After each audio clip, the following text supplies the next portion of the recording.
Never let anyone or anything define your value or limit your dream. Discussion. Madam President? Yes. I move to add the emergency clause. Second, adding the emergency clause. And discussion. Mayor, would you like to speak regarding this?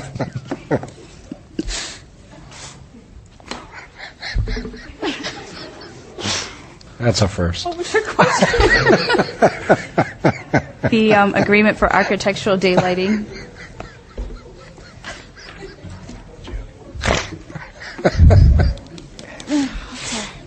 Oh, boy. You can't make this stuff up. This is a revolving loan that comes from Community Development Block Grant money. We've been working on this with the state for literally months. It's been passed through the county. We'll wait. You know, long after we're gone, they're still going to be discussing.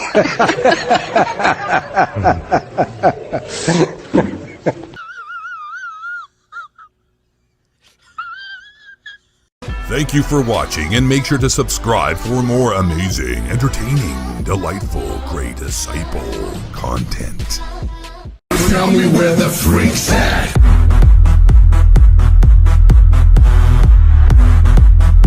Hold up. Hey.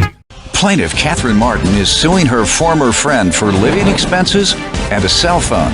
Catherine claims she took the defendant and her son into her home because the defendant was involved in an abusive relationship. Cue the defendant.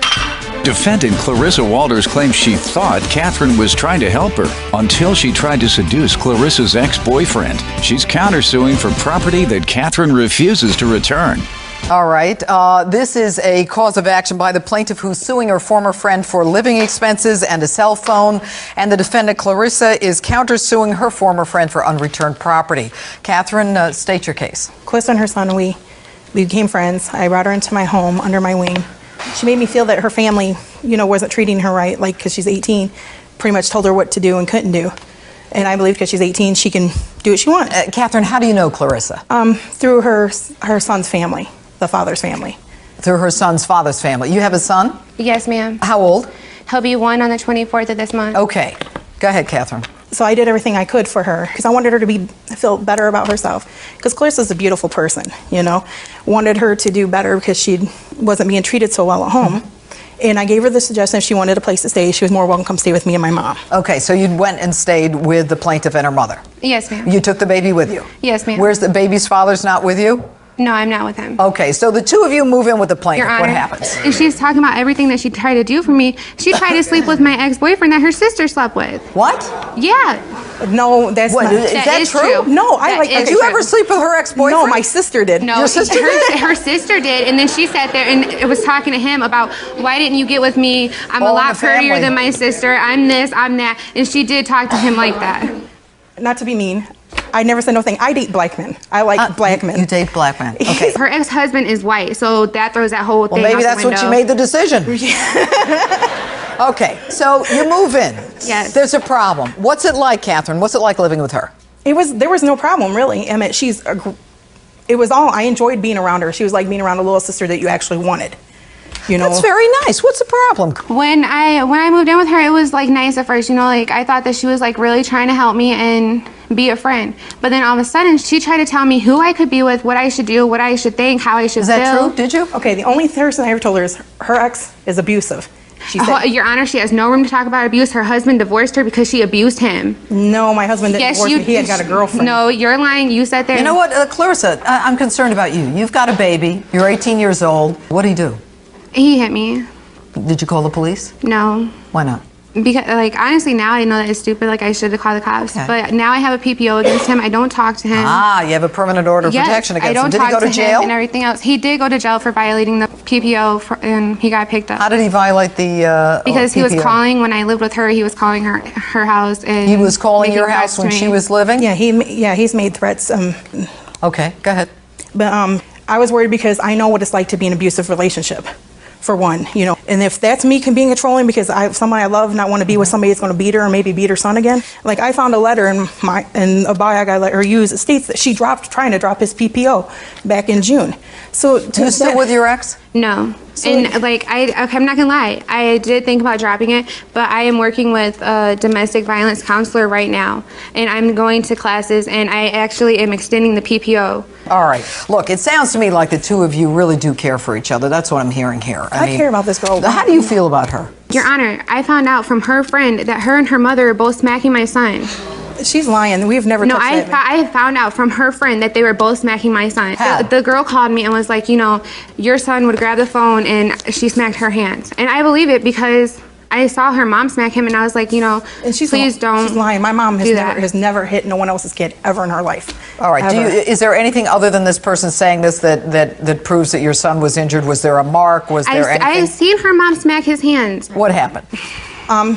When you were on the phone, he once played with the phone. Well, he had threw it while we were at the hospital, and it broke. And I was in the X-ray room. If I was in the room, I would have told her not to give him the phone. What were you doing in the X-ray room? Because I fell and I thought I broke my nose. She gave him the phone. Is that what happened? Really? No, he was playing with the phone before she went. No. Why is she in the emergency room? She fell. She was taking a shower and fell in the tub. Yeah. Okay, go ahead. And I went to the X-ray room, and that's when she gave him the phone because he wasn't crying. I had him in my arms before I went in the X-ray room. She gave him the phone because he was crying because I left. She told you he had a problem. Did you give him the phone? He was playing with the phone before she ever left. He was sitting on the bed playing with it. Whose phone? It's my cell phone. All right. So is the phone broken? Yeah. How? Okay. But like, shouldn't she know better to give a baby this phone? I'm telling you. How old is the baby? He was about 10, a year. No, he was 10 months old when this happened. All right, he's about a year. He's 10 months old. The phone breaks. And what are you suing her for? Living expenses and to replace my cell phone because she kept telling me she had a phone at her grandma's that they would replace it with, or she would buy me a new phone. That is not true. You never agreed to say you would get her a phone? No, Your Honor. Okay, all I right. told her, I said, you know, I'm sorry that he broke your phone, but you should not have gave it to me. When you moved in, was there any kind of agreement as to whether or not you would pay for rent? No, like at the time, I did not have a job. I did not have any income at the time. She said she was doing it out of friendship. My witness heard her say that. My grandmother Who and are you? everybody heard her say that. Beth. Beth, stand up. Okay, Beth, why are you here? Well, basically, I heard her say that she couldn't have none of her stuff back. I went to get some of my stuff. She did bring some of my stuff, and then I called her numerous times to try to get the rest of my stuff. She's lying on her. And for one, I didn't meet Beth until after she moved into her grandma's house. So, Beth, you're saying that you witnessed a conversation between the two of them? Yes, and what was the conversation? Over at her grandmother's, that she couldn't have none of her stuff That back. she can't have her stuff. Good, sit down. Now, did she have stuff at your place? Okay, first, before we were still friends when she moved in with her grandmother's, I took what I could fit in my mom's car to her house. And I paid her she for had gas an for doing that. lady of And you what? a friend of her grandmother's. I paid her gas for bringing my stuff, and I All right, paid that's her. not the issue. Go A ahead. lady friend of her grandmother's brought her over to get rest of the It stuff. wasn't a lady friend of my grandmother's. It was Who my old cares? grandmother. It doesn't matter. Sorry. I'm just trying to get to how much of your stuff is at her place. And by the way, why didn't you take it when you moved out? My grandma had a heart attack. I went to stay the night with my grandma to make sure she was okay. We had to end And up. then you never went back. I told her, can you please bring the rest of my stuff because I'm going to stay with my grandma because she's not doing too good. And I did take she her really whatever I could fit in the car at that time. Did you know she was moving out, Catherine? No, not at the time. It was after did she moved call out. her. But she called me because she calls me. We used to talk numerous times every day. Do you think you two can be friends again? No, because she tried to put my mom in jail. How? No, I did not. I was staying at my grandma's house, and then her mom and her sister come over to my grandma's house. Me and her sister do not get along. Why are you going to send somebody over here that I do not get along with when you know I'm here? My mom. I knew that I would have a confrontation with the lady, so I called the cops so that I wouldn't get into trouble and that they wouldn't get any trouble, and everything was fine. My mom called the grandmother. So they come to visit. When they got there, the police were there. She had made a police report against my mom, who's disabled and 59 years old, saying that she was calling, harassing, and making threats. No, Your Honor. My grandma did not want them there because my grandma knew that me and asked her she'd go ahead and stop by. What did the cops do? Anything? The cops just told them to ask him to leave and not to come back out. You know, this is real bad blood, and it seems somewhat unjustified. I mean, if her mother's going to visit your grandmother... My grandmother did not want her there. My grandmother told... Well, what did she do? Did she ever hit your grandmother, threaten to kill her, set the house on fire? The cops show up? They don't have a lot to do. There's no crime yet, but we're going to go there just in case. Did you get her to sign anything where she said she was going to pay you? No, eventually she was supposed to either get a job and help just like I was doing.